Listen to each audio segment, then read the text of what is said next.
Fala galera, esse é o Centro de Memórias do CREF1. Eu sou George Teles e convido você a participar comigo desse bate-papo técnico e descontraído. Vem!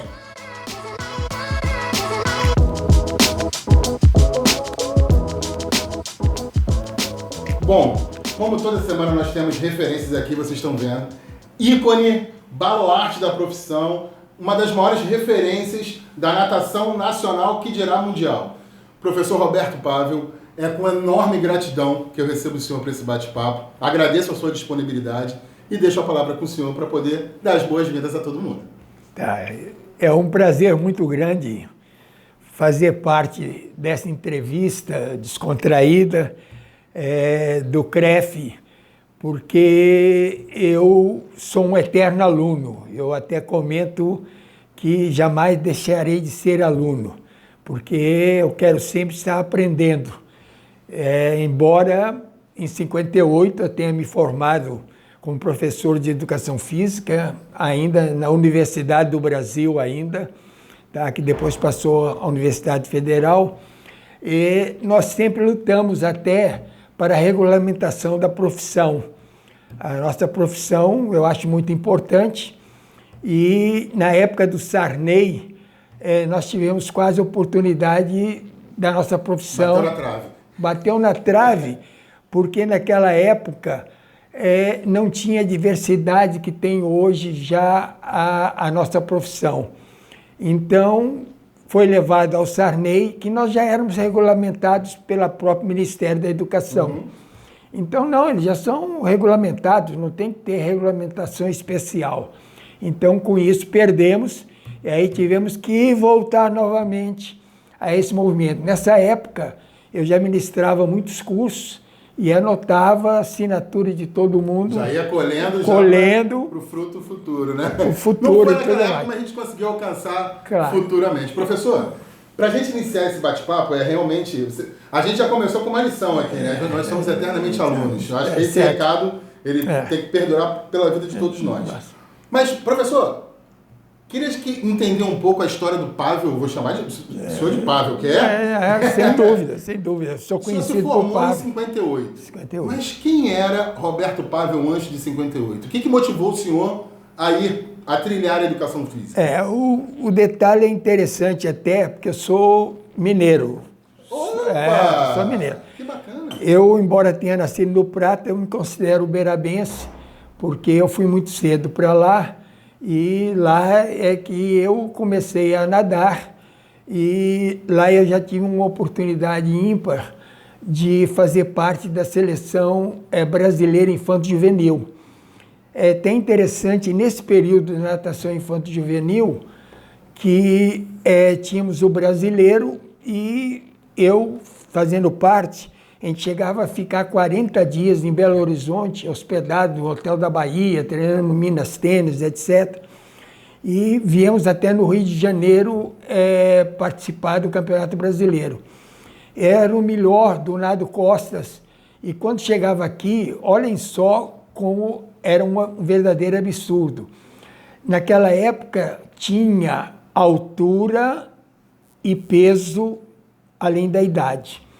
E nessa situação que se fazia-se o seguinte, o sujeito estava fora do peso, tomava laxante para perder peso, poder estar na categoria. Igual é luta hoje em dia. E aí a altura, o sujeito encolhia o pescoço, tentava abaixar, etc. E com isso era um verdadeiro absurdo. E eu ficava nervoso. Então, na hora de medir, eu, no final, acabava ficando até mais alto do que normal. E aí eu não pude nadar, o brasileiro. Não foi elegível. 40 dias de treinamento especial, etc. Tal, não pude nadar. Quem nadou foi o de Uberaba também, que eu nunca perdi dele, que ele foi campeão brasileiro. Então eu não fui campeão brasileiro. Mas olhem só como naquela época já tinha problema. Tinha duas meninas de Uberlândia, gêmeas, e uma era maior do que a outra. Então a menor foi e mediu pelas duas. E quem nadou foi a maior. Não era nem pra eu estar rindo disso. Não, eu estou falando, era piada. É relativa. E meio que internamente todo mundo sabia. Hein? Não. Internamente nos atletas? Não. Não? Isso é só a direção que sabia e tal. Compreende? Que era nessa. Não, e chegou a terminar o Campeonato Brasileiro Infanto Juvenil, o Minas foi 10 anos campeão. Porque falsificava idade e tudo mais. Macapá, gato, né? Macapá chegou a dar doping para atleta. A atleta competia, ganhava, né? E desmaiava. Não, tinha. E em Macapá, por causa da parte, pegava os índios, ibernos e tudo mais, 16 anos dizia que tinha 12. Compreende? Então nadava e tudo mais. Então, injustiça, na verdade, né? Então era um verdadeiro absurdo. Isso ainda perdurou até na década de 61. Eu fui técnico do Fluminense e aí eu falei, eu não vou passar por isso, fazendo atleta encolher e etc, tal, brigar por altura. Então tinha um poste, eu coloquei a altura, aí peguei um atleta que era fora de série, Twin, que era ótimo atleta e que ele sabia, como ninguém, a diminuir a altura. Então, ele treinava os outros atletas. Não era nem treino na piscina, né? Antes tinha um treinamento para poder passar. Pré-piscina. E eu tinha também uma Vera Formiga, que foi grande campeã também, que treinava as meninas. Então, um verdadeiro absurdo, brigava, era o Twin era tão bom nisso, que de um ano para outro, ele, jovem, crescendo, estirão da puberdade, ele cresceu e conseguiu diminuir de um ano para outro 3 centímetros. Aí quem media falou com ele, vai ficar com a mesma altura. No mínimo isso, né? Vai ficar com a mesma altura. Então, graças a Deus isso terminou, tá? Quer dizer, no final, com criança mudava a certidão de idade, uma série de coisas. A gente tinha muito isso antigamente, né? Questão de gado. Só que pelo visto, a natação não era nem só a idade, né? Não. Era muito mais coisa, né? Que eu estou falando, peso e tudo mais. É complicado. Então, olha como é que já começa o bate-papo. Então, sou atleta. Sim. E aí, o que? A paixão moveu a educação física ou foi um caminho normal, né? E teve um fato interessante Esse também. Que eu quero. Nessa parte, que foi a inauguração da piscina d'Água Branca, piscina coberta, aquecida, beleza, 52, logo da Olimpíada de Helsinki, e que eu tive a oportunidade já de fazer parte da seleção, embora tivesse 15 anos para 16. E nessa situação, eu tomei conhecimento que existia um novo nado, que foi aprovado em 52, para vigorar a partir de 1º de janeiro de 53, que era o golfinho. Então, como eu nunca nadei peito, eu tomei conhecimento disso. Quando cheguei em Uberaba, eu, nos primeiros 25 metros, fazia um movimento, que falavam que as duas pernas juntas em movimento vertical. Fazia isso. E nadava. Aí falei com o meu treinador, falei, eu ganho de todo mundo aqui que nada borboleta, com a pernada de peito. Não, ele ganha não. Aí, o tempo que eu fiz já foi o segundo do Brasil. Só que tem que o meu treinador não sabia se valia, Sim. Nem eu também. Aí foi chamado Carlos de Campos Sobrinho, que era o papa da natação, o treinador principal, etc. Foi lá e falou, não, isso vale. Mas ele também não sabia. Eu fazia 3 pernadas por uma abraçada. E a técnica é 2 pernadas por uma abraçada. Tinha uma pernada mágica. Uma no início e a outra no final. Então, mas eu era tremendamente veloz. E com isso, tiramos a hegemonia do Minas Tênis, que nunca perdeu. O Minas Tênis é uma potência, né? Até hoje e tudo mais. Mas o Minas Tênis perdeu, nós ganhamos a competição do Minas Tênis, tiramos a hegemonia.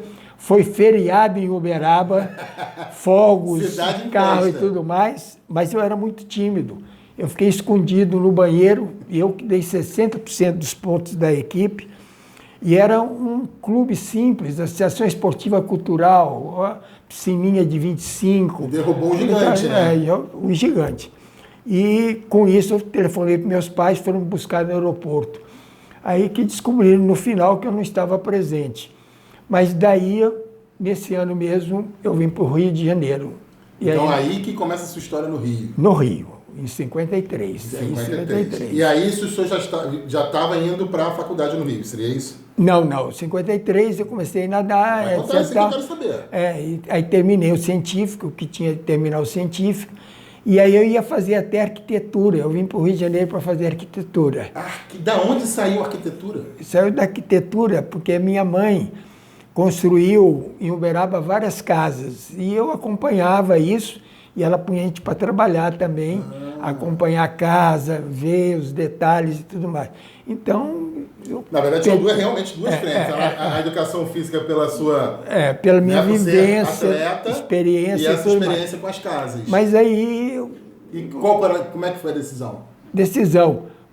Tal lugar, competição importante internacional, vou eu. Outra competição. Aí eu falei, espera aí, eu vou fazer educação física. Meu coração está para esse lado aqui, né? E eu fui da segunda turma da educação física que exigia o científico, porque antes não exigia o científico. Tá? Então eu fui da segunda turma com essa exigência. Então comecei a fazer a escola e como eu tinha essa vivência todinha de esporte, e graças a Deus eu tive uma boa orientação nessa época do Orcival, que era o treinador, que não só tinha um período de inverno, a piscina não era aquecida e etc. Então, a gente fazia basquete, fazia flexibilidade, fazia ginástica,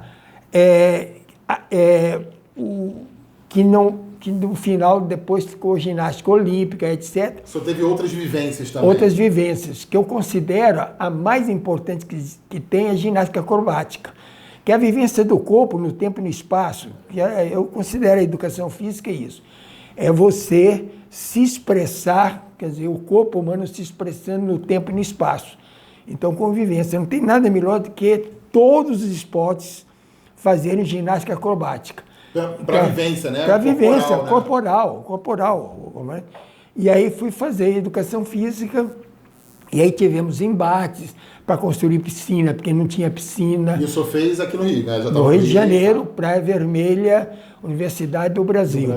Então, aí já tive a oportunidade de jogar basquete, porque nós tínhamos um time de basquete, voleibol. Multiatleta também, né? Certo. Então, eu nunca tive problema, porque eu tinha esse domínio que, na minha juventude, eu não só trabalhei com a parte da natação, trabalhei com essas outras atividades. É muito importante, né, professor? Sem dúvida nenhuma. De vários esportes, estímulos, né?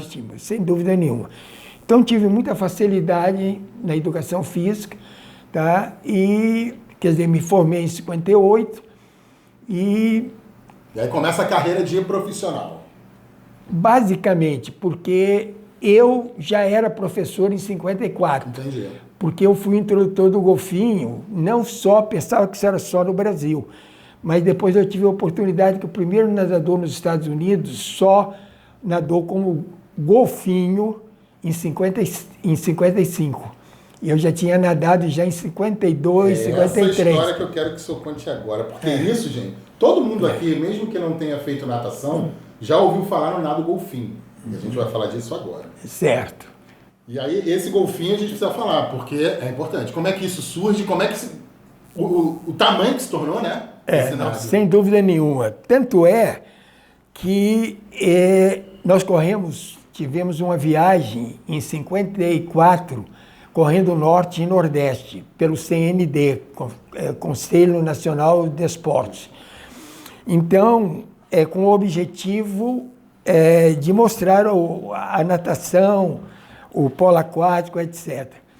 E, com isso, em Belém, nós fomos ao Chapéu Virado, e na praia do Rio Amazonas, e lá jogando futebol, um próprio colega do Botafogo, porque eu já estava na equipe do Botafogo, deu uma tesoura e aí eu tive ruptura de ligamento. Aí o médico falou, não, vai para a beira do rio que isso resolve. Quando eu saí, o joelho já estava enorme já. E aí as meninas, as atletas que mais me cuidaram, colocando gelo. Naquela época se fazia muito frio e quente, e hoje ainda também se utiliza nessa situação. Então, eu vim simplesmente já não podendo nadar, mas só demonstrando pela palavra. Então, eu falo que eu já sou professor em 54, que eu já mostrava o golfinho e tudo mais, porque eu já fazia isso já há mais de 1 ano e tanto.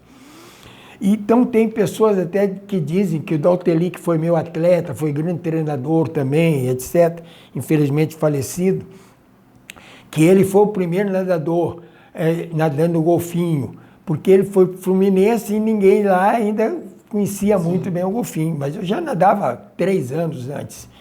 Tá? E então, o nado golfinho, depois eu vi que eram 2 pernadas, tá?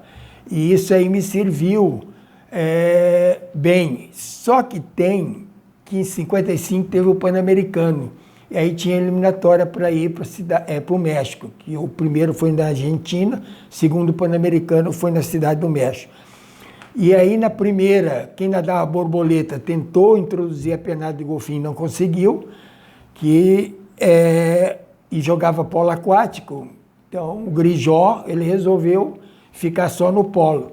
E teve mais 3 eliminatórias. As outras provas, todo mundo brigando, entre os quais Manuel dos Santos, que foi meu calouro e depois foi recordista mundial, nadador.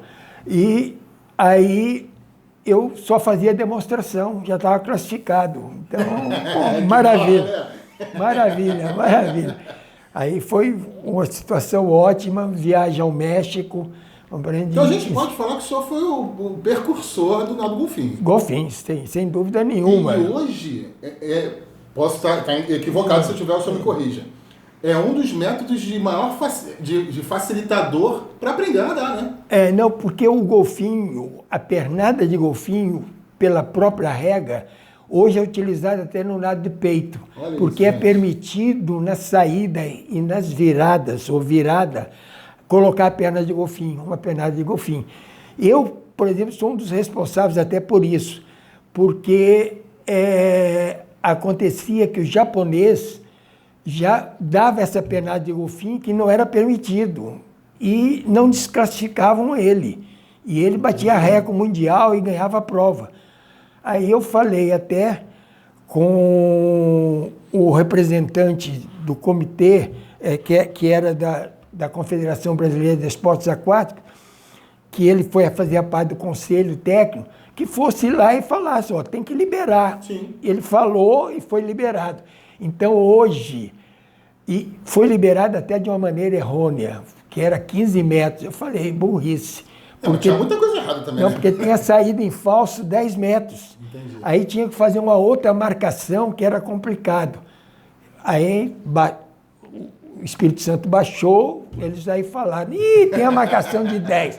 Aí ficou 10 metros, voltou aos 10 metros que era. Então eu falo, eu sou responsável até por essa mudança. Pelo acerto, né? Do nado peito, poder fazer a pernada também de golfinho. Porque no nado crawl, no nado costas e nado, claro, borboleta, a pernada de golfinho é feita até 10 metros. Então, por exemplo... Que aí faz submerso, né? O Phelps, que é o máximo do máximo em todos os esportes, com o número de medalhas, etc. O grande trunfo que ele tinha era a pernada submersa. Que era quando ele se distanciava, né? Distanciava. E aí hoje é permitido 10 metros, tanto na saída como nas viradas. Então ele aproveita isso tremendamente. Eu até brincava muito que o nado golfinho, muita gente pensa que é para fazer antiversão e retroversão. Eu falei, isso é fundamental para a cópula, compreende? Mas... deve ser. Mas é fruto do trabalho da coxa, compreende, que dá resultante lá no pé e tudo mais. Aumentar a população. Não, ficar jogando o quadril para cima e para baixo não vai sair do lugar. Compreende? Talvez saia, de outra forma. Claro. Aí nasce até uma criança, tudo bem. Aí nasce outro nadador. Isso aí. Mas então, o golfinho tem essa situação grande de ser um nado e que eu ainda brigo até hoje, porque o nado ainda é considerado, é chamado borboleta. Mas no nado borboleta só pode nadar golfinho, já não pode nadar com a pernada de peito mais. Quer dizer, são coisas malucas. A FINA, que é a Federação Internacional de Natação Amadora, não existe mais amador, apesar de que a natação é o último esporte a se profissionalizar. O atletismo já era profissionalizado há muito tempo, porque natação tem dificuldade em veicular a imagem de quem está promovendo e tudo mais. Que a touquinha dentro d'água, e é só meio aquático, né? Tinha que escrever no Busanfan, dos nadadores, beba Coca-Cola. Dependendo do patrocínio, vai ficar estranho. Estranho.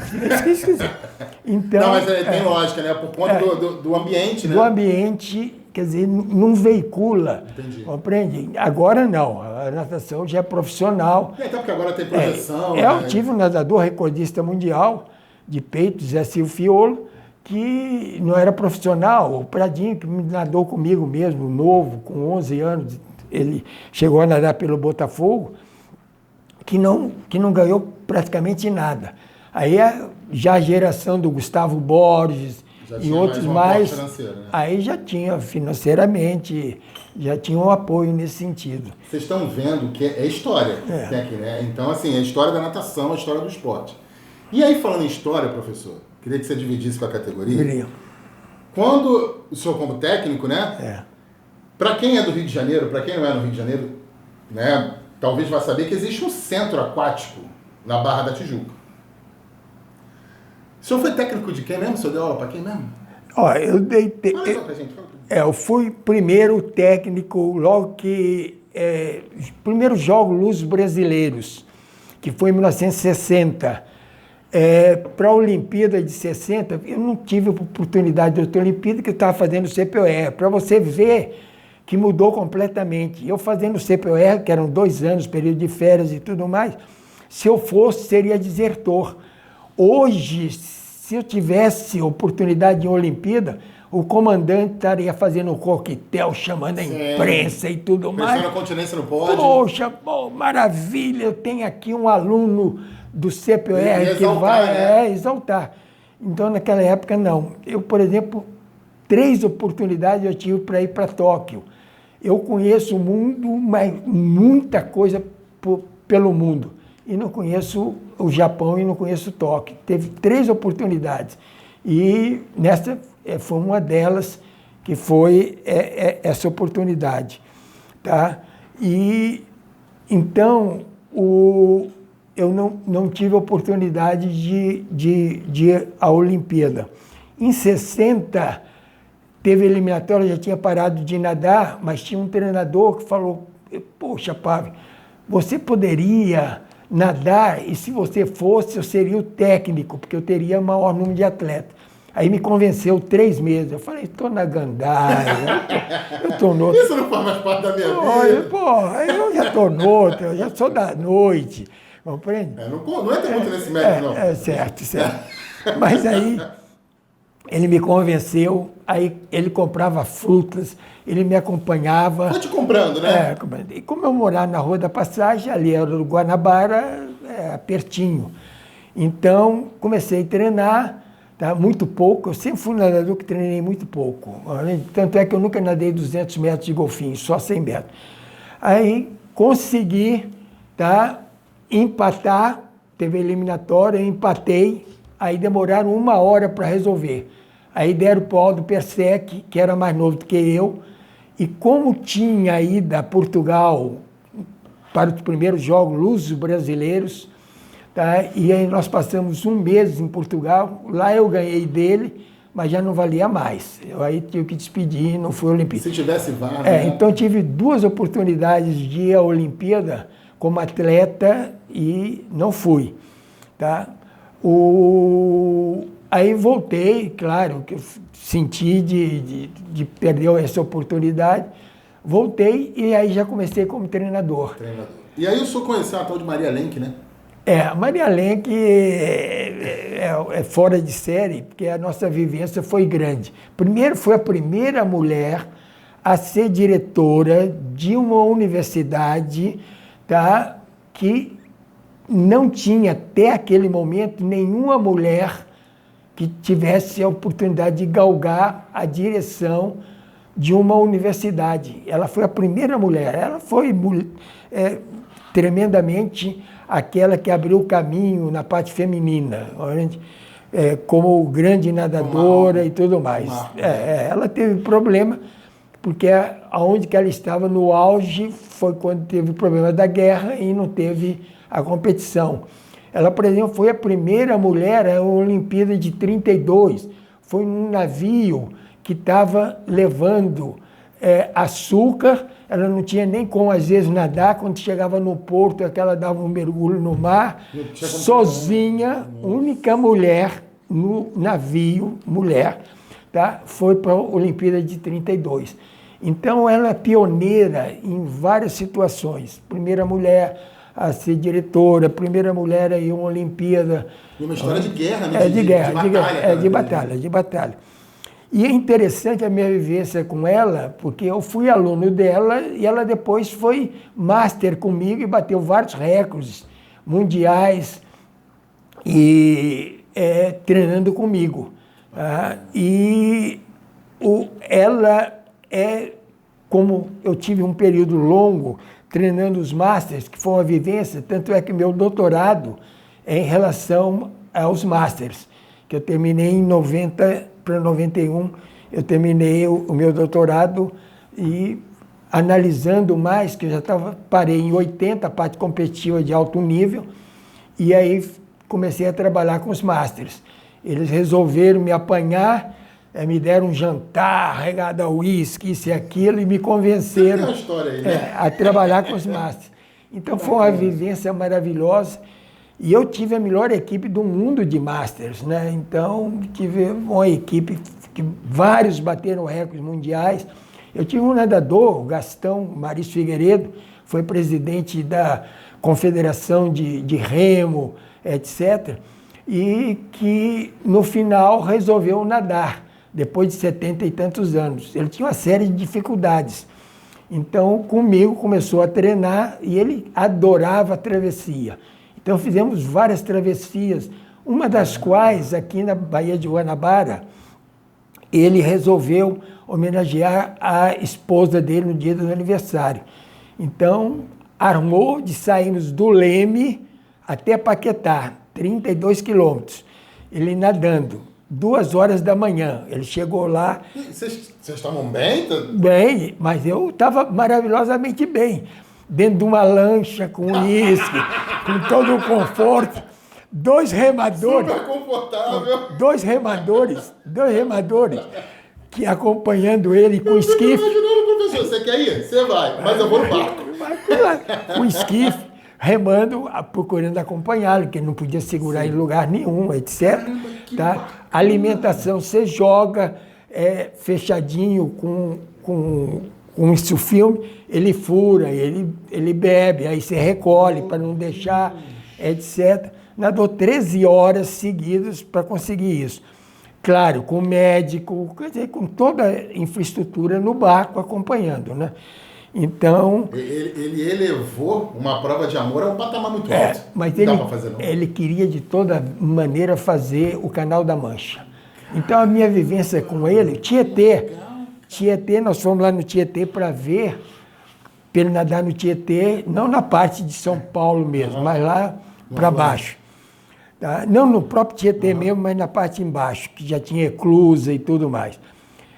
Quando nós fomos, a água estava em boas condições, mas no dia marcado mesmo, a água choveu muito, era canaviais que estavam perto do rio, aí ficou cheia de gigolga, compreende? Aí teve problema, os sujeitos que conhecia bem, porque a gente saía de madrugada, essa que era a realidade.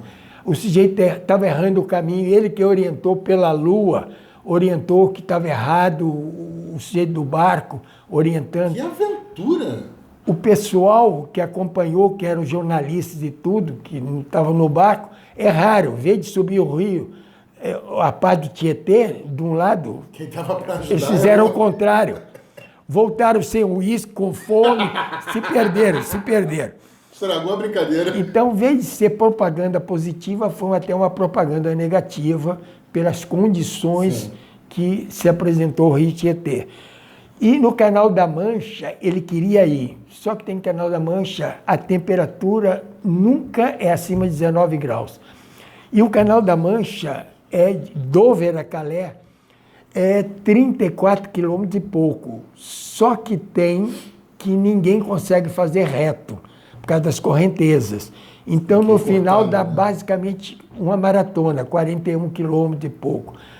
Como a natação representa 4 vezes o atletismo, isto é, 100 metros em atletismo significa 25 metros em natação. 120 km. Porque o recordista mundial, que é o Cielo, ele faz base de 9 e pouco, 10 em 25 metros. É o que faz o corredor em 100 metros. Então, são 4 vezes mais. Então, o jeito que atravessa o Canal da Mancha é como se fizesse 4 maratonas seguidas. Sim. Tá? É impressionante. Então, isso é um grande desafio. E o ano que ele foi, a água estava tão fria que ninguém conseguiu atravessar. E foi gozado, porque nós treinamos ele, levando ele para o sul, porque a água é mais fria e tudo mais.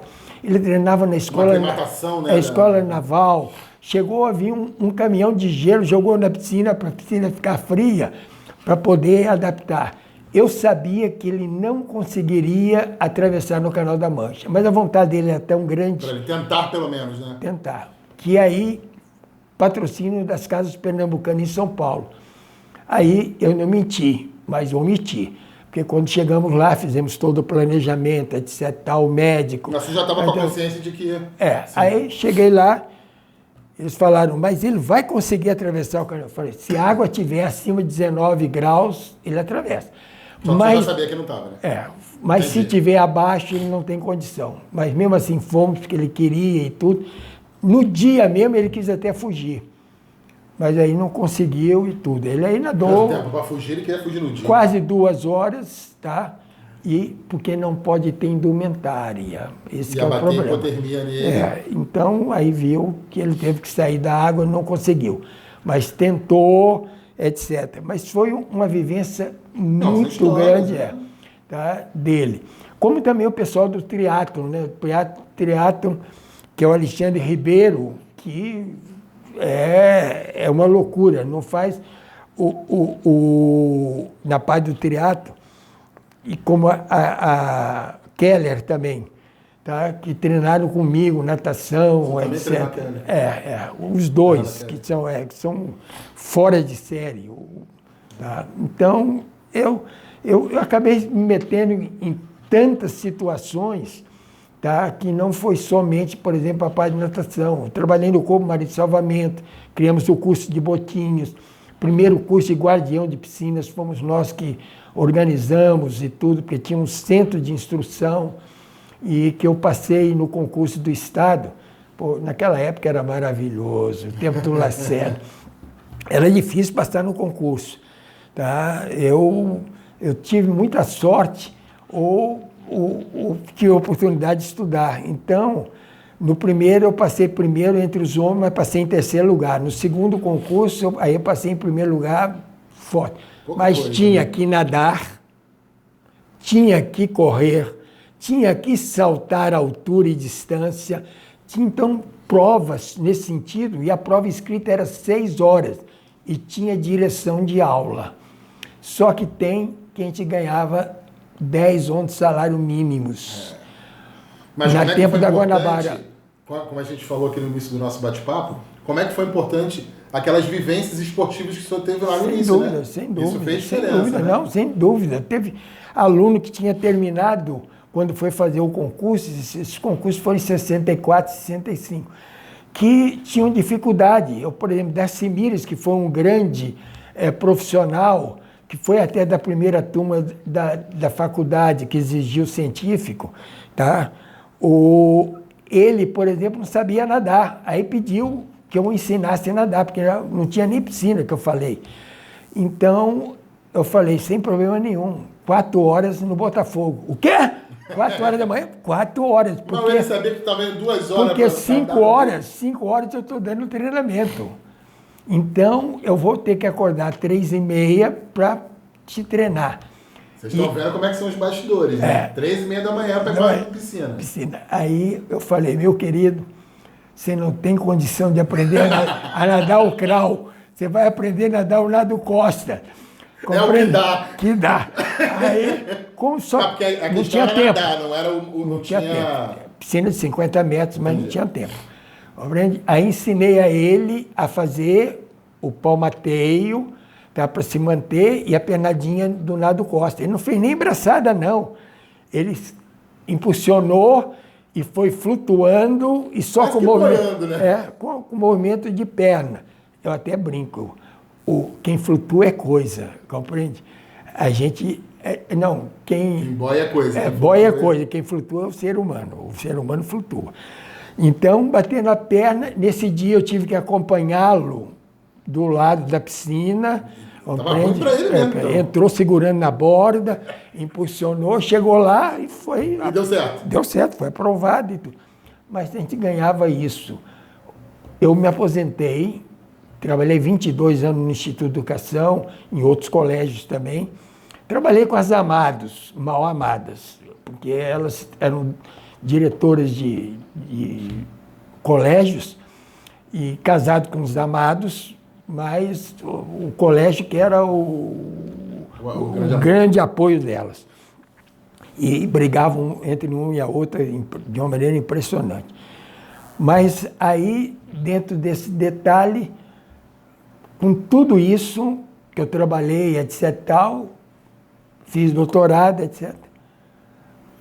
Você ganha praticamente 2 salários mínimos, 3 salários mínimos. Então é brincadeira. Mas é muita história, vocês estão vendo que é muita história.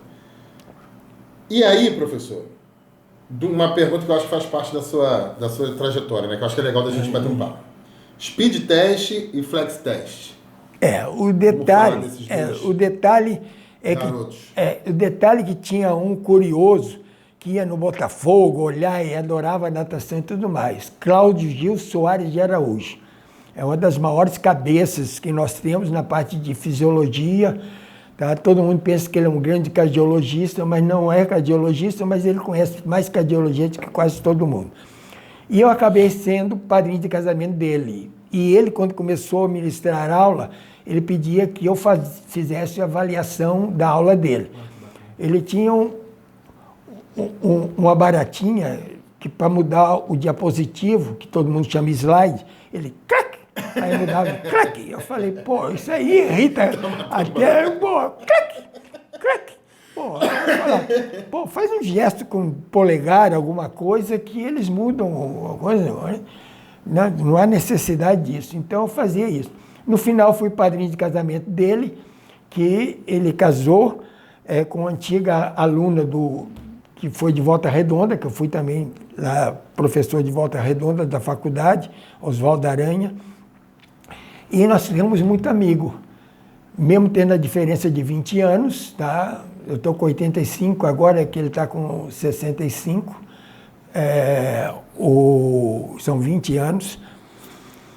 Ficamos muito amigos, e aí ele foi para a Gama Filho, onde que quando eu saí do Botafogo, eu fui para a Gama Filho, primeiro como professor e depois assumi toda a parte de direção. Tinha 23 assistentes, que loucura. Chegamos a ter, nas 3 piscinas, chegamos a ter quase 2.000 crianças de 4 a 10 anos. Não tinha ninguém, não aceitava ninguém antes de 4 e ninguém acima de 10. E com isso... 2.000 crianças de 4 a 10 anos? 10 anos, era o dia inteiro trabalhando. E não era aula 2 vezes por semana, 3 vezes por semana, não. Era diária. Segunda, terça, quarta, quinta, sexta. Sexta tinha avaliação. E aí tinha um método que eu criei no Fluminense, porque no Fluminense, quando eu fui em 1961, de saída tinha 5 crianças na parte de aprendizagem. Eu tinha que fazer tudo, entrar às 6 horas da manhã até às 10. E no Fluminense, 5 crianças. Eu falei, poxa, eu tive aqui domingo, eu tinha criança toda a vida, tinha recém-inaugurado o parque aquático. De repente eu tinha 52 crianças, eu sozinho numa piscina de aprendizagem de 20 metros por 8. Eu falei, eu vou ficar maluco. Pô, criança que sentava na borda chorava, outra... Uma corria, uma batia. Eu vou ficar maluco. O que eu fiz? Dividi a piscina em 4 e aí criei o que é atualmente o método Gustavo Borges, que não é Gustavo Borges, é o Ilion Urize que fez. Mas, o caso do Gustavo Borges, vende maravilhosamente bem, e o Gustavo Borges tem toda a condição de manter isso, que é o método. Que é o seguinte, fiz touca vermelha, touca amarela, touca verde, touca do Fluminense.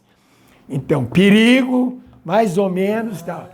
E aí fiz... Uma triagem, né? Objetivos operacionalizados, que eu sou precursor em objetivos operacionalizados. Então, tinha 6 objetivos. Conseguia daqui, passava para o outro, mais 6, mais 6, mais 6. Uma evolução, né? Evolução, e aí tinha um tanto de saltos que você já podia nadar. Então, eu sozinho... Uma progressão pedagógica, comandava. Aqui, fazendo isso, que tal, e fiz isso em figurinha. Eu aprendi. Então, os pais sabiam, as crianças sabiam do que eu desejava chegar. Então, aqui você tem que dominar a respiração, assim, assim, assada. Aqui você tem que dominar... Não é só pular na piscina, né? Então, eu fiz isso e que eu utilizei, claro, tanto no Botafogo, como utilizei depois também na Gama Filho, que foi o último lugar que eu trabalhei até 80, que eu estou falando na parte técnica. Uhum. Quando eu parei até, todo mundo falou, mas eu vou parar, pô. O Raulino, que era um dos responsáveis por todo o setor, eu ganhava maravilhosamente bem. Tanto é que, como técnico, eu ganhava mais do que como professor em 2 faculdades e 2 do Estado. Então, eu ganhava muito bem. Só que que eu saía de manhã, minhas filhas estavam dormindo. Voltava à noite, minhas filhas estavam dormindo. Eu era Essa parte ninguém vê, né? Eu o único que tinha 2 carros na garagem, porque era o último a chegar e o primeiro a sair. Então, você já colocava o carro, garagista, né? Não é como agora, que cada um tem sua vaga, etc. Então, minhas filhas escreveram uma carta e gostariam de me conhecer. Nossa! Aí eu falei, a pancada, né? 13 anos e 14. E estudava no Santo Inácio. Eu falei, caramba, porque no período de férias elas iam para Uberaba, eu estava treinando a equipe ou treinando a seleção brasileira. Como é que vai receber essa carta? Isso que eu estou falando. Eu falei, caraca, vou parar a parte competitiva. Acabou, né? Acabou. Falei, não tem nem escolha, né? Não falei, parei. Caramba. Minhas filhas gostariam de me conhecer. Que pancada, sem dúvida nenhuma. E porque então, realmente, né, a gente vai no trabalho e parece que é automático. Em vez de acordar às 4 horas, já acordava às 5, 6 horas, porque já estava acostumado, né? O organismo acostuma. Eu ainda mantenho isso praticamente, durmo 4, 5 horas só, durmo muito pouco. Mas aí levava na escola, às vezes... Começou a vivenciar isso. Vivenciar e tal, tive essa oportunidade de corrigir nessa parte, porque era que me tomava mais tempo. Porque o treinamento é pela manhã e à tarde. Eu fui precursor também nessa parte de treinamento 2 vezes. Tá? 2 períodos, né? Períodos. Eu tive uma oportunidade ímpar, porque eu tive pessoas maravilhosas que me ajudaram. Um foi Júlio Delamare, que tem a piscina, tem o nome dele, que criou o departamento de esportes da Globo, em que felizmente morreu em Orly, quando caiu o avião da Varig, chegando, porque você foi fumar, aí o cigarro, quando desceu as máscaras, todo mundo morreu sufocado. E então, Júlio Delamare morreu nessa situação. Mas Júlio Delamare, junto comigo, criamos a Copa Latina. Eu sou, por exemplo, tricampeão de Copa Latina depois que eu saí. Nunca mais ganharam-se a Copa Latina, tá? Que era plano de expectativa. Nós criamos com esse objetivo. Na América do Sul, primeira vez que eu fui ao Sul-Americano, perdemos da Argentina. Eu fiquei envergonhado. Tem que voltar, né? Tá brincadeira. Aí modificamos, criamos a Associação Brasileira de Técnica de Natação, tá? Que eu queria que a Maria Lenk fosse a primeira presidente, mas ela não quis, então eu fui, 5 gestões praticamente, fizemos jornalzinho, procuramos melhorar. Ficou a realidade. A realidade. Aí ganhamos com a equipe B, sul-americana, precisava mandar. Eu falei. E aí, como precisava de organização, né? Como nós precisamos subir. Aí vimos que Itália, França, Espanha, Romênia é latino, compreende? Porto Rico, México e tal. Poxa, a gente pode fazer Copa Latina, dos países latinos. Aí criamos a Copa Latina, logo depois da Olimpíada de 72, que foi em Munique, e aí começamos com um plano de expectativa. Então, o Júlio Delamare, por exemplo, foi fora de série, foi um amigo assim, e ele me conseguiu uma bolsa nos Estados Unidos de líderes especialistas. Então eu fui hóspede do governo americano. E eu dei uma sorte tremenda, porque no 67 teve o Pan-Americano, e eu técnico único, tá? Lá o Fiolo ganhou dos americanos, bateu o recorde e tudo mais. Quando eu fui para a Bolsa de Estudos, a Maria Lenk falou, Pavel, você vai estar com Cálcima, mas ele não vai te dar atenção, não. Eu tive lá e não me deu nem atenção. Quando eu cheguei nos Estados Unidos, fui para hóspede, era hóspede do governo americano. Eu falei, poxa, eu estou fraco em inglês e tudo mais. Não, você vai ter um intérprete que fala 5 idiomas. Aí tinha um intérprete. Estava fraco. Aí, aonde você quer ir? Quero ir nesses lugares, já estava mais ou menos previsto. Um dos quais o Cálcima, que era o papa da natação, tudo mais. Com fulano, com ciclano. Em Los Angeles eu quero ir com Peter Daly, que treinou Esther Williams, que foi grande no cinema, Clark Gable, foi nadador dele. Então, mas a história é mundial. É mundial, né? Então, eu fiz todo um mês e pouco. Eu fui hóspede do governo americano, só cadeia Sheridan. Não ficava no mesmo quarto, que podia pôr mais 2 ou 3, o intérprete. Ele só saía à noite, quando eu liberava, compreende? Claro, à vontade. E aí, quando eu cheguei em Bloomington, Indiana, o Cálcima estava no aeroporto carregando a minha mala. Por quê? Porque o Fiolo tinha ganho dos 2 nadadores dele. Já havia um respeito. Que ele era apaixonado por peito, e aí só queria passar filme de peito, conversar comigo sobre peito. Eu falei, não, vim aqui aprender. Tanto é que ele me cedeu o livro dele, datilografado pela mulher, que foi um livro que revolucionou a natação. Tá? O Cálcima é considerado... Você já tinha antes datilografado? Datilografado, trouxe para o Brasil, procurei distribuir e tudo mais. Então, convivi com o Cálcima, ele me levou para os melhores restaurantes e tudo mais, porque ele queria saber por que o Fiolo... Ganhou dos atletas dele. Ganhou dos atletas dele. Na verdade, ele queria te sugar, né? Sugar. E aí, nesse período da Bolsa, eu fui entrevistado por Hélio Costa, que foi senador depois, que era da Globo, repórter e tudo mais. E aí, agora está com o George. E aí o Max Pitts, que foi o grande campeão na Olimpíada de 72, ganhou as medalhas. Estou treinando com quem? Com o Cálcima. Ele foi nadar só para que eu pudesse ver. Isso já foi na Califórnia, porque eu corri quase os Estados Unidos todinho, tá, com essa bolsa de estudo. E interessante, quando eu cheguei no Departamento de Estado, tá, porque eu era ótimo, poxa, você vai a Los Angeles e não vai na Disneylândia? Eu falei, então coloca aí. Aí Disneylândia. E cada dia vinha um me apanhar para fazer o meu programa do dia todinho. Que bacana. Então, foi você viveu maravilhoso. Os Estados Unidos da melhor forma possível. Possível, maravilhoso. Sendo tratado como hóspede do governo americano. Tá? Então, foi espetacular toda essa trajetória. Fiz palestra para os treinadores americanos sobre o peito. E, como o Fiolo, quando bateu o recorde mundial, depois disso não quis treinar mais, foi uma parada. Um dos erros que eu cometi foi que eu, no final, entrei em choque com o próprio Fiolo. Entendi. E ele não queria treinar mais, ele inventava coisa, porque era um que tinha a chance de ganhar uma medalha de ouro na Olimpíada. E no final ele perdeu por esse atleta do Kallesman e ganhou. Essa viagem dos Estados Unidos aí, o Kallesman foi bem esperto. Não. Então o Kallesman, João Avelange, outro, Manuel José Gomes Tubino, compreende? Fora de série. Tá? Tem o que é o maior dicionário sobre a educação física é dele. Tá? E ele, o que fez para a educação física não é brincadeira. E o Tubino foi tão meu amigo, mas tão meu amigo, compreende? Que eu falava, Tubino, eu errei nisso aqui. Não, você não errou.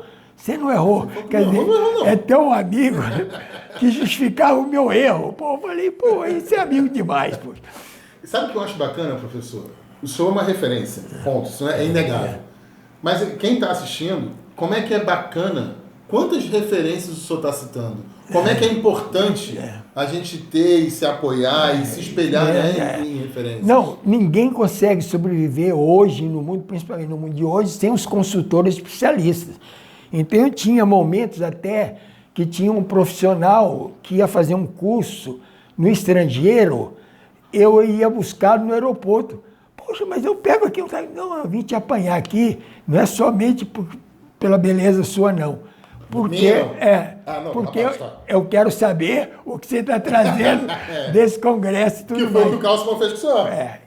Interesse e tudo mais. Mas é importante ter essas referências, Não, né? Sem dúvida nenhuma. Então, para guiar, para se espelhar. Eu, por exemplo, na Escola de Educação Física do Exército, ministrei 13 anos. Eu estava vendo agora para o meu currículo, coisa que eu não lembrava muito. Mas aulas inaugurais, por exemplo, Cláudio Coutinho, que foi treinador da seleção brasileira de futebol e tudo, ele tinha feito cursos na Europa e ele que trouxe até a loteria esportiva para o Brasil. Caramba. Foi ele que trouxe. Tá? E ele estava assistindo a aula, e os generais e os alunos e tudo, porque a Escola de Educação Física, de uma maneira ou de outra, deu Tubino, Lamartine, que está até hoje fazendo e acontecendo e tudo mais. Tem o Célio Cordeiro, que foi o pai também do voleibol, etc.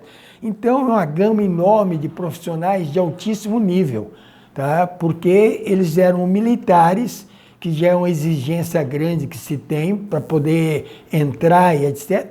E nessa época a Escola de Educação Física era diária, 10 horas, 12 horas por dia. E aí tinha um querendo brigar com o outro para ser o melhor aluno e etc. E eu falei para o Cláudio Coutinho, fazendo a palestra, tá? Eu aprendi, não tinha papa na língua não. Soube que ele tinha que voltar para dar ordem unida paraquedista, porque ele era paraquedista também. Depois desse conhecimento todinho, poxa, saí da escola para daí. Eu falei, Coutinho, se eu fosse você, tá, eu saía do exército. Eu aprendi na frente de todo mundo. Quer dizer, um impacto tremendo. Eu não tinha papa na língua, não. Aí, nessa situação, ele saiu logo depois, claro que não foi por isso que ele já estava com ideia, eu tinha conversado com ele. Mas reforçou, né? Mas reforcei para ele falando, poxa, você com o conhecimento que tem que estar numa outra situação. Então, tem coisas nesse sentido, que eu atuava na escola, era sempre muito bem recebido, e é um lugar que eu tive vários profissionais de lá também que trabalharam comigo durante esse período que eu fui como treinador de alto nível. Professor, isso eu acho que esse recado fica para todos nós, tá? A gente não pode esquecer as referências, profissionais que foram, que abriram o caminho, né, que trouxeram conhecimento técnico através de pesquisa, de atuação, de estudo. Sem dúvida. Isso a gente não pode ignorar. Professor, eu queria que o senhor pudesse, e aí é um recado diretamente para a categoria, como é que o senhor enxerga o atual momento da natação? E aí eu digo muito em relação à nossa profissão, né? E aí eu nunca atuei com natação, então eu tenho essa curiosidade, se a sua visão, né, É um mercado defasado, é um mercado que está carente, é um mercado que está bom? É. E a sua visão atual desse mercado da natação? O grande problema, é o que eu estou falando, eu não queria de maneira nenhuma, eu estava ministrando até um curso de pós-graduação pela Universidade Católica em Belo Horizonte, quando o Tubino, que era do Conselho da Educação Física, me ligou e falou: Pavel, eu preciso de você. Eu quero que você assuma a Confederação Brasileira de Natação. Falei: mas Tubino, poxa, coloca a Maria Helene, coloca outra pessoa e tudo mais, Silvio Kelly. Não, Pavel, eu quero você. Eu falei: Tubino, para você eu não posso negar, então eu vou assumir. Mas já de saída, vamos ver se conseguimos resolver isso. Então eu fui interventor, eu fui presidente da Confederação Brasileira de Natação 23 dias. Já fiz uma revoluçãozinha lá, porque tinha as medalhas para receber, diploma, eu resolvi. Quem era o supervisor era considerado dono, só que tem que ele trabalhou comigo na Gama Filho e ele sabia que eu tinha que ser direitinho. Falava mais grosso. Falei: ó, meu querido Carvalho, olha aí, isso assim, marca. Ah, não, tem uma viagem para ir para o Japão. Eu falei: é viagem para o Japão? Não coloca ninguém não. Eu falei: não, eu quero colocar, eu sou presidente atualmente, organiza, faz isso e tal. Ah, saltos, tem um convite em tal lugar, mas a gente não deve ir não. Eu falei: quem vai dizer sou eu. Chamei o conselho técnico, pô, maravilha. Era ele que mandava. Mandava, ele que estava mandando. Então eu fui, aí consegui colocar a Maria Helene, depois da Maria Helene, Silvio Kelly ficou, então houve a intervenção nessa parte. A grande mudança da natação foi que foi o último esporte a se profissionalizar. Então, depois de profissionalizado, a coisa muda tremendamente. Então, nós temos nadadores hoje com 42 anos que ganham agora de 50 metros por fim. Tá? Fruto de quê? Porque ele recebe hoje melhor do que estivesse trabalhando ele até pode se dedicar ao esporte, sem problema nenhum. Então, houve essa mudança e aí a natação conseguiu, de fato, subir tremendamente. Tá? Eu acho uma pena tremenda é que a Associação Brasileira de Técnicos de Esportes Aquáticos ficou no final junto da Confederação Brasileira de Natação. Natação não, de Esportes Aquáticos, porque mudou depois o nome. E aí você teve, com essa mudança, tá, verbas, e os Correios promoveu tremendamente, só que tem que no final, por coisas até relativamente pequenas, mas que aconteceu, negócio de passagem, isso e aquilo, aí o presidente foi preso, tá? O supervisor que fez curso comigo de pós e tudo mais foi preso também, tá? Um outro que foi meu atleta dos Gêmeos foi também preso, Roberto Cabral, tá? Que foi solto e eles já estão atualmente sem problema nenhum. Mas o presidente que é o Coraci, ele já estava com problema de Alzheimer, etc. Tal, piorou e até veio depois de falecer. Mas ficou preso nessa situação. Então, hoje é profissional, só que tem que a estrutura da Confederação Brasileira de Esportes Aquáticos atualmente está péssima, porque com esse problema o Comitê Olímpico assumiu a parte de verba para colaborar. E os Correios deixou de patrocinar. Então, sem dinheiro, fica mais difícil. Mas, mesmo assim, nós tivemos agora mesmo o Mundial, tá? Que não foi uma representação espetacular, mas o nosso feminino mudou muito também, foi um detalhe, tá? Que também se profissionalizando, tá? Porque as meninas normalmente com 15, 16 anos paravam. Atualmente estão indo, porque o grande resultado está na base ali dos 20 aos 24 anos. Essa é a relação de maior número de atletas. E tem até casos interessantes que agora nesse Mundial ganhou os 100 metros nado livre, os 200 metros nado livre, um garoto novo, 18 anos. Então é daquela, isso era considerado quase impossível. Então está diminuindo. Antigamente era a idade que se aposentava, né? Se aposentar. Mas eles estão nadando durante um período bem mais longo, até podendo, quer dizer, começa a brilhar mais cedo, mas tem uma vivência de 10, 12 anos como profissional da natação, quem se sobressai. Professor, agora a gente falando de mercado de trabalho, e é independente de ser alto rendimento, independente de seleção, né, de atleta, mercado de trabalho para a educação física, como é que você vê, enxerga esse mercado de trabalho para o profissional? A natação, no Brasil, ela pode ser muito mais desenvolvida, porque nós temos um clima espetacular. Temos também uma sendo 2 horas da manhã. Uma grande quantidade de parques aquáticos, de piscinas. Tá? Por exemplo, Brasília, toda escola tem piscina. Então, a gente teria que levar a natação para as escolas, como é nos Estados Unidos. Então, toda a escola tendo piscina, aí teríamos a oportunidade de ensinar. Primeiro é como segurança, igual no Japão. No Japão, toda criança, é uma grande ilha, mas toda criança sabe nadar. Porque morte por afogamento, né? Por afogamento, já é um detalhe.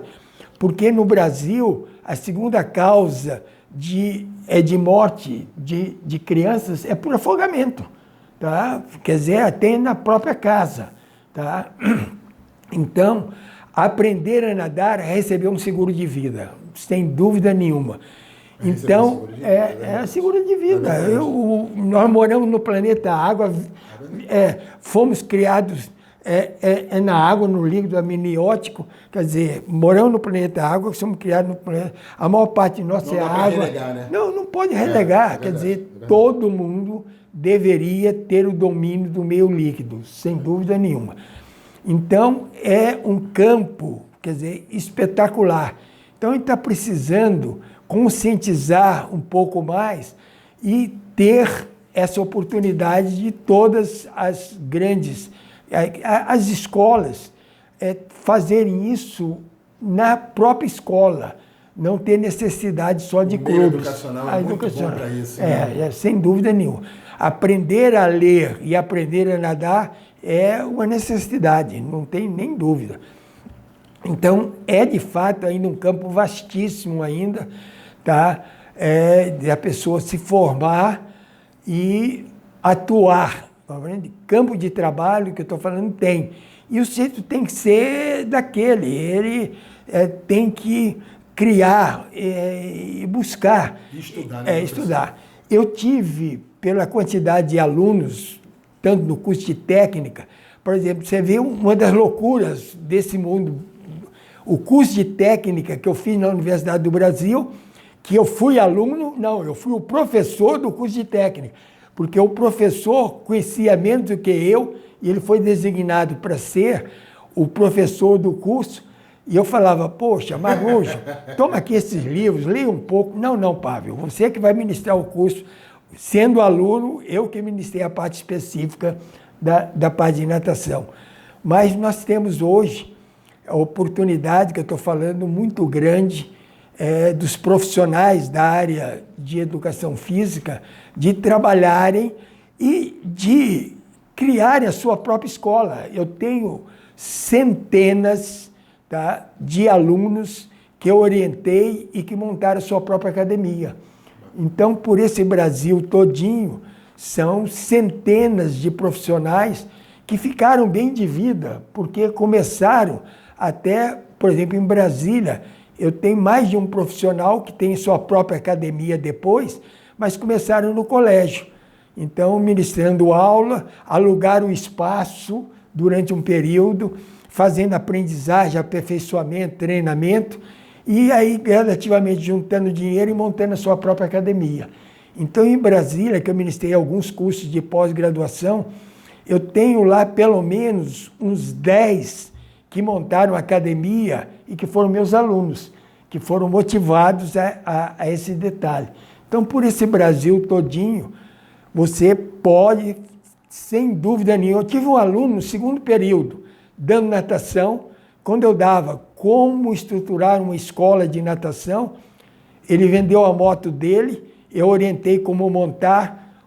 O irmão dele era médico e tinha uma piscina que no centro lá do Clube da Medicina estava parada. Eu falei, vai lá e verifica. Vendeu a moto dele, eu fiz estágios que eu orientei a ele para fazer. Segundo ano, no final montou 4 academias. Caramba! 4 academias. A irmã dele no final foi trabalhar com ele, etc. Isso foi corajoso e demorou até terminar o curso de Educação Física na Gama, porque já estava muito bem. Tá? Foi secretário, quebrou a barreira, né? Foi secretário de esportes em Niterói. Ele, no final, tinha motorista e etc. Como é que é bacana mudar a vida das pessoas, mudou. Né? Então, nos lugares que eu vou, eu tenho... Então, a gente tem mercado, né, professor? Tem mercado, sem dúvida nenhuma. Agora, eu vou pedir para o senhor virar para mim, que eu vou fazer agora uma brincadeira com o senhor. Diga. São 77 anos vivenciando o meio líquido. 77 anos.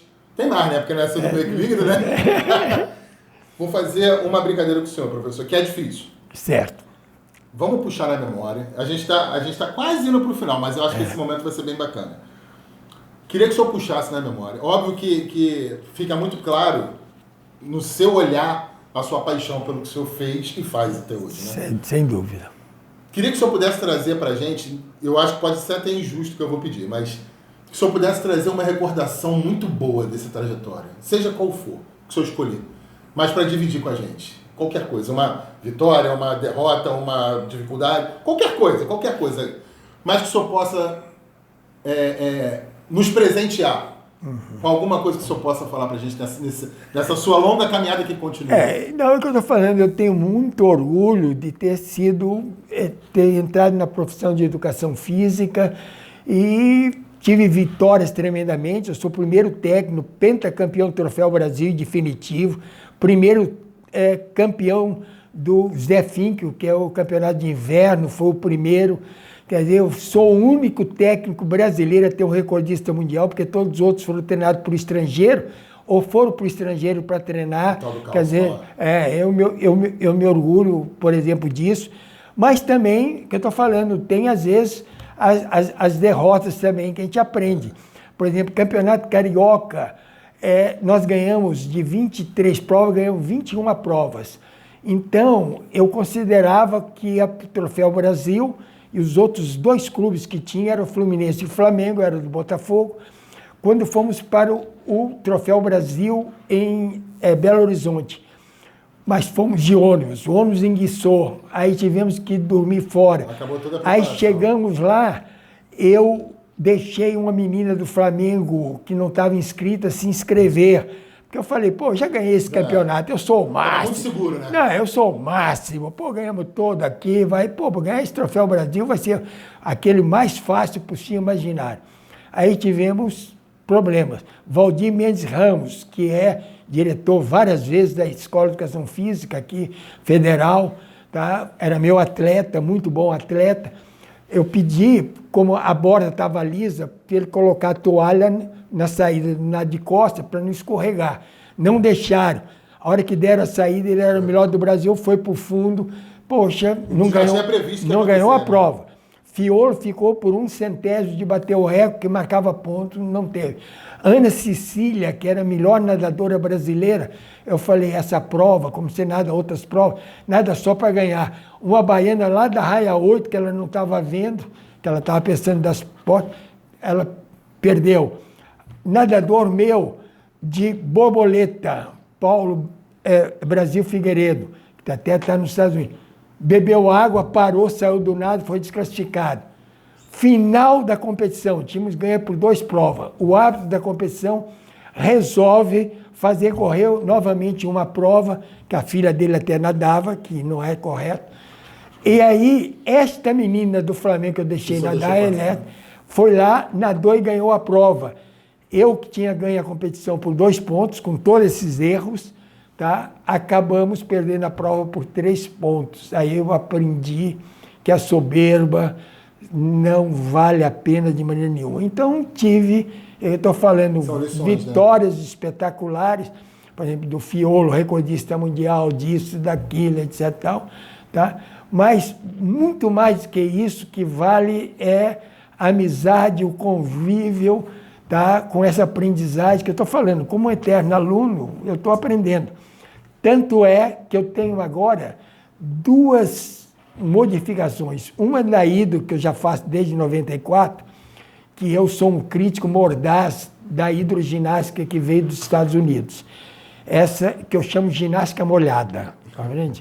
Porque o sujeito fica fora d'água e fazendo movimento e o pessoal dentro d'água. Professor de tênis e roupa fora d'água. Eu considero isso uma agressão, é minha maneira de ser.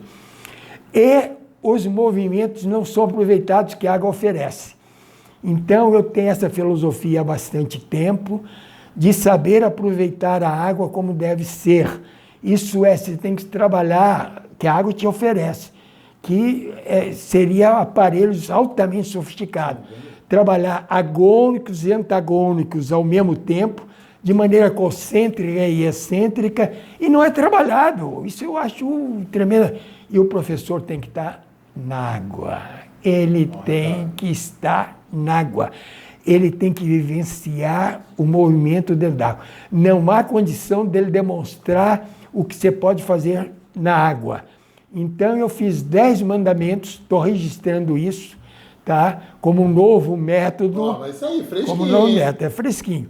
E na parte da natação também, que, baseado nessa situação de você ter o nível 1 para trabalhar, por exemplo, flexão e extensão do braço, se você começa o movimento na mão, é um nível que eu considero fraco, nível 1, porque você pega pouco volume d'água.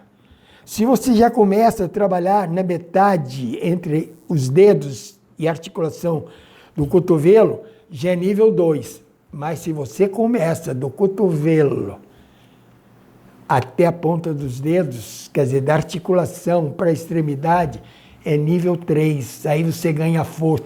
Isso é, todo mundo fala, dentro d'água você não pode regular a intensidade. Claro que pode regular. Isso é, tem que ter vivência dentro d'água.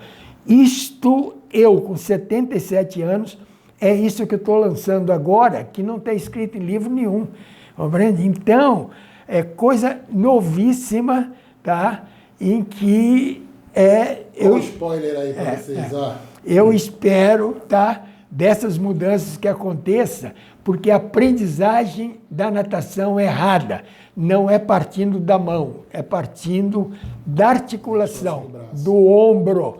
Hoje mesmo eu estava vendo os nadadores de fundo, travessia, compreende? Como os bons nadadores fazem isso, embora não tenha sido ensinado isso. E aí isso agora vai registrar. Com sensibilidade. Então, toda aprendizagem é errada. Não é só no nado crawl, não, em todos os nados. O movimento tem que partir do ombro e não da mão. Spoiler. 2 materiais novos saindo, né, professor? Já vai estar aí, né, para vocês. E eu acho como é que é bacana ver isso, né? A produção continua, uma referência nacional, mundial da natação, continua produzindo. Eu acho que esse é um grande recado que a gente pode deixar, professor. Não parar de estudar. O senhor falou isso na primeira frase. Né? Sou aluno, sou estudioso. E, professor, eu vou quebrar o protocolo aqui, porque sempre que eu recebo alguém, eu estudo muito essa pessoa para a gente poder bater um papo legal. Perfeito. E eu vi uma entrevista sua que me marcou. E ela já está fazendo parte de mim. Sinceridade. Teve um momento nessa entrevista que o senhor falou que um dos seus objetivos de vida é não deixar inimizades, é tentar tratar todas as pessoas bem e levar o melhor desse mundo. E isso já está introspectado em mim e eu vou levar isso para a minha vida. E eu vou representar aqui toda uma categoria de profissionais de educação física e agradecer tudo que o senhor fez e faz, como vai agora lançar, pela nossa profissão, pela natação e eu acho que pela história da educação física. Então, fico aqui o meu agradecimento em nome de todo mundo que está assistindo, eu acho que de todos os profissionais de educação física, da importância que o senhor tem e ainda está produzindo e vai produzir muito ainda por toda a nossa história. Fica esse meu abraço ao senhor desse agradecimento. Eu também agradeço e até digo que até meus inimigos eu praticamente não tive, mas tive alguma divergência. E nessa divergência eu apoio às vezes mais esse do que as pessoas, a maioria que são amigas. Isso é, eu não consigo de maneira nenhuma ser negativo, compreende? Então, isso aí eu acho que é uma coisa que eu vibro comigo mesmo, compreende? Porque poucos conseguem essa situação de ter essa vivência que eu tenho e ter feito sempre amigos até das pessoas que por um motivo ou outra eu tinha divergência. E é muito bacana, porque quando a pessoa se torna uma referência, é mais difícil manter isso. Claro. Né? Então, mais uma vez, eu sei que quem está assistindo já está no... porque a gente está chegando ao final. Esse momento eu agradeço muito, né, a sua presença, porque esse Centro de Memórias, a gente tem possibilidade disso. É como se fosse um livro vivo, né? A gente não está só lendo, a gente está vendo, ouvindo. Perfeito. E aí, professor, mais uma vez, eu estou sendo repetitivo, mas mais uma vez, é uma gratidão enorme que eu tenho de poder ter batido esse papo com o senhor. Obrigado pela sua disponibilidade. Mais uma vez, gratidão por tudo que o senhor fez na nossa categoria, na nossa profissão e para a história da natação. E aí eu dou a palavra para que o senhor possa se despedir.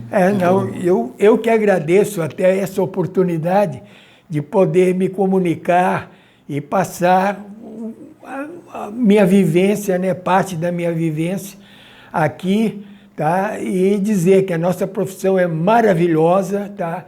E que eu chamo todos a buscarem sempre isso, ser eternos alunos, tá? Vivenciar, tá? E não se aposentar com 50 anos, 55 anos, não. Tá? A vida é rica, tá? Você pode se aposentar numa parte, mas continua vibrando com a nossa profissão, que ela é maravilhosa. Bom, que momento, né, gente? Então, agradeço que vocês tenham acompanhado até agora. Bate-papo riquíssimo. Eu estou aqui realmente muito feliz de poder participar desse momento com o senhor, professor. E espero vocês até semana que vem.